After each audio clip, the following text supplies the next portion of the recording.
Nominácia Rudolfa Huliaka na post ministra športu je jednou z možností, pripustil vicepremiér Robert Kaliňák. Predčasné parlamentné voľby v Nemecku sa skončili výhrou konzervatívneho bloku CDU-CSU. Stav pápeža Františka je naďalej kritický.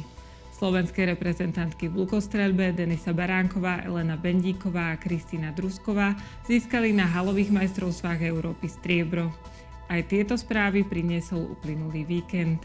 Vitajte v novom týždni. Pripravený je prehľad očakávaných udalostí na pondelok 24.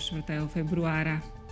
Pred 3 rokmi sa začala ruská invázia na Ukrajinu. Napadnutú krajinu v deň výročia podporia svojou návštevou predsedníčka Európskej komisie Ursula von der Leyenová, predseda Európskej rady Antonio Costa a približne 20 eurokomisárov.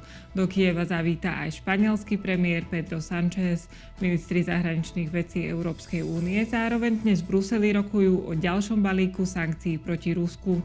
K výročiu ruskej invázie v New Yorku mimoriadne zasadá aj valné zhromaždenie OSN.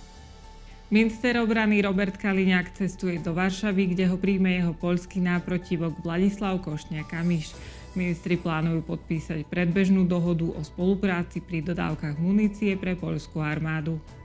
Personálne zabezpečenie a organizačné opatrenia hasičského a záchranného zboru majú byť témou parlamentného výboru pre obranu a bezpečnosť. Poslancov zaujímajú aj okolnosti a dôvody znižovania početných stavov príslušníkov zboru počas nočných služieb. Vysvetlenie by mali podať minister vnútra Matúš Šutaj Eštok a prezident hasičského a záchranného zboru Adrián Mivkovič. Pre žiakov Bratislavského, Trnavského a Nitrianskeho kraja sa začínajú jarné prázdniny. Do škôl sa vrátia v pondelok 3. marca. Týždňový oddych si už užili žiaci východného Slovenska a o týždeň čaká školopovinných Trenčianskeho, Banskobystrického a Žilinského kraja. Dnes bude prevažne zamračené a očakávame teploty 1 až 6 stupňov Celzia. Viac informácií prinesieme počas dňa v spravodajstve TASR a na webe teraz.sk. Želám vám príjemný deň.